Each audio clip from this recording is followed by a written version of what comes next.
नबी करीम सल्लल्लाहु अलैहि वसल्लम से सवाल किया गया कि कायनात की सबसे पहली मखलूक कौन सी है, तो हजूर सल्लल्लाहु अलैहि वसल्लम ने जाबर को आंसर दिया, फरमाया तेरे नबी के नूर को अल्लाह ताला ने पैदा किया। सबसे पहली मखलूक नबी करीम सल्लल्लाहु अलैहि वसल्लम की ज़ात मुक़द्दसा है।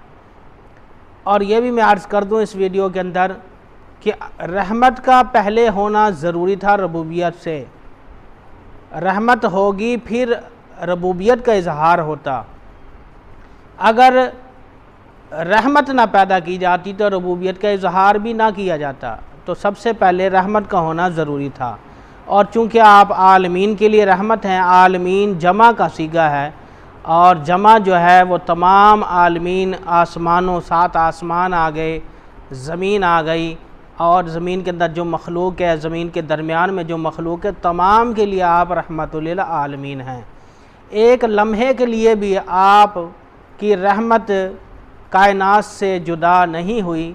अगर एक लम्हे के लिए मान लिया जाए तो फिर रबूबियत जो है उसमें फ़र्क आएगा। इसलिए रहमत का होना पहले ज़रूरी है, उसके बाद रबूबियत। रहमतुल आलमीन के अंदर नबी करीम सल्लल्लाहु अलैहि वसल्लम की ज़ात मुक़द्दसा हज़रत जिब्रील अमीन आलमीन में दाखिल हैं और आपका जो मर्तबा है वो हज़रत जिब्रील से भी ज़्यादा है। और शार बुखारी के अंदर इरशाद फरमाया, इमाम कस्तलानी ने फरमाया कि अल्लाह ताला ने जब नूर मोहम्मदी को पैदा फरमाया तो उस वक्त ना तो लौह थी, ना कलम, ना जन्नत, ना दोज़ख, ना कोई फ़रिश्ता आसमान से, ना ज़मीन से, ना चाँद, ना सूरज, ना कोई जिन, ना कोई इंसान, कुछ भी ना था। फिर अल्लाह ताला ने मखलूक को पैदा करने का इरादा फरमाया तो नूर मोहम्मदी सल्लल्लाहु अलैहि वसल्लम को 4 हिस्सों में डिवाइड फरमाया। पहले हिस्से से कलम को पैदा किया, दूसरे हिस्से से लोहे महफूज को, तीसरे हिस्से से अर्श को पैदा किया, चौथे हिस्से को फिर 4 हिस्सों में डिवाइड किया।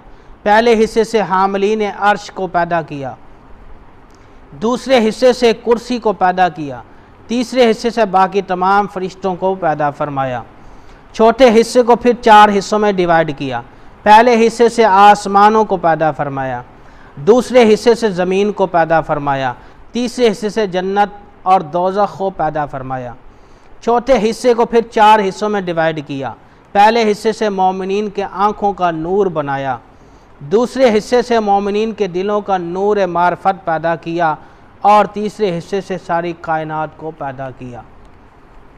हज़रत जिब्रील एक दिन पूछने लगे, ए अल्लाह के नबी सल्लल्लाहु अलैहि वसल्लम, आपकी उम्र मुबारक एज कितनी है?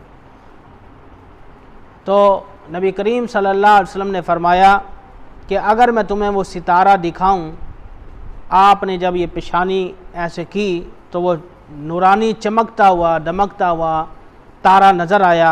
तो हज़रत जिब्रील अमीन ने जब देखा तो वो कहने लगे कि ये सितारा मैं 72,000 मरतबा देख चुका हूँ। और हजूर सल्लल्लाहु अलैहि वसल्लम का जवाब सुना कि वाकई ये वो सितारा है जो 70,000 साल के बाद एक दफ़ा निकलता है और मैंने इसको 72,000 मरतबा देखा है। अब इससे मालूम हुआ कि हजूर सल्लल्लाहु अलैहि वसल्लम हज़रत जिब्रील से पहले के हैं और सबसे पहली मखलूक नबी करीम सल्लल्लाहु अलैहि वसल्लम की ज़ात मुक़द्दसा है। इसमें हिकमत अमली बहुत सारी है क्योंकि हर चीज़ में अल्लाह ताला की हिकमत है और नबी करीम सल्लल्लाहु अलैहि वसल्लम को सबसे पहले पैदा फरमाकर इसमें भी बेशुमार हिकमतें हैं जो आप और मुझे तस्लीम करना पड़ेगी। तो मालूम हुआ हज़रत जिब्रील से ज़्यादा उम्र आप और हमारे नबी हज़रत मोहम्मद सल्लल्लाहु अलैहि वसल्लम की है। तो जिब्रील अमीन ने फरमाया कि मैंने ये सितारा 70,000 साल के बाद देखता हूँ और फिर इसको मैंने 72,000 मरतबा देखा है। तो उम्र मुबारक कितनी बनेगी तो आप मालूम कर लीजिएगा कि देखें इतनी सारी उम्र हमारे नबी करीम सल्लल्लाहु अलैहि वसल्लम की है। अल्लाह ताला हम सब का हामी नासिर हो।